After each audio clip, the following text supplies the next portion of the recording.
Un deuxième exemple de forme indéterminée 0 sur 0. Donc,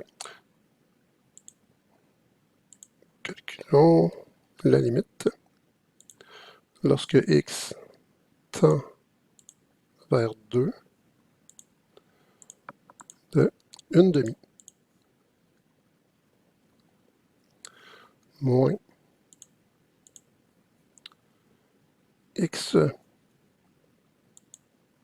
sur 4, le tout sur x moins 2. Donc, si je procède à une première évaluation, qu'est-ce que j'obtiens? Ici, 1/2 moins 2 quarts. 2 quarts, c'est 1/2. 1/2 moins 1/2, c'est 0. 2 moins 2, c'est 0. J'ai donc une forme indéterminée 0 sur 0. Je vais lever l'indétermination. Pour ce faire, je dois écrire la fonction dans la limite sous une autre forme. Alors, avec toute notre expérience mathématique à ce jour, qu'est-ce qu'on peut faire? Ici, le x moins 2, je ne peux pas faire grand-chose avec, donc lui, je le laisse x moins 2. Par contre, au numérateur, j'ai une soustraction de fractions. On n'aime pas beaucoup les soustractions, les additions de fractions, on aime mieux les fractions uniques. Donc, on va la transformer en fraction unique en faisant un dénominateur commun. Donc, le plus petit commun multiple de 2 et de 4, c'est 4. Donc, mon dénominateur commun sera 4. Ici, je peux me dire 4 divisé par 2, ça fait 2. Je viens multiplier mon numérateur par ça ici, ça va me donner 2. Ou encore, je peux me dire comment je passe de 2 à 4 en multipliant par 2. Je fais la même chose avec le numérateur.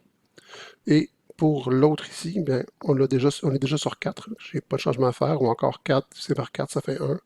1 fois x, ça fait x. OK.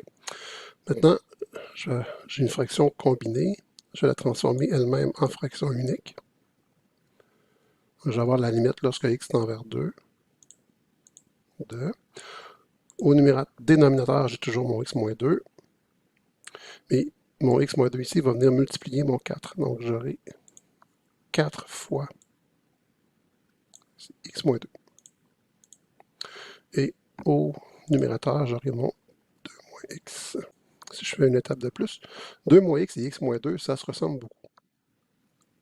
Mais en fait, si je mets un moins en évidence au numérateur, qu'est-ce que je vais obtenir? Bien, mon dénominateur reste 4 fois x moins 2. Mon numérateur ici, je mets un moins en évidence. Et il va donc me rester x moins 2. Parce que le plus 2 va devenir moins 2. Et le moins x va devenir plus x. Donc ici, je retrouve mon 2 et mon moins x.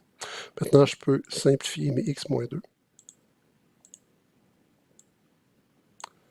Et là, on pourrait écrire tout de suite la réponse, mais pour que ce soit plus clair, je vais faire une étape de plus. Donc, on se retrouve avec la limite lorsque x tend vers 2 de moins encore. On a vu précédemment que la limite d'une constante égale la constante elle-même. Donc, la limite lorsque x tend vers 2 de moins 1 quart, c'est égal à moins 1 quart. Et c'était la valeur cachée par l'indétermination de forme 0 sur 0. Nous avons réussi à lever l'indétermination et trouver la valeur de la limite.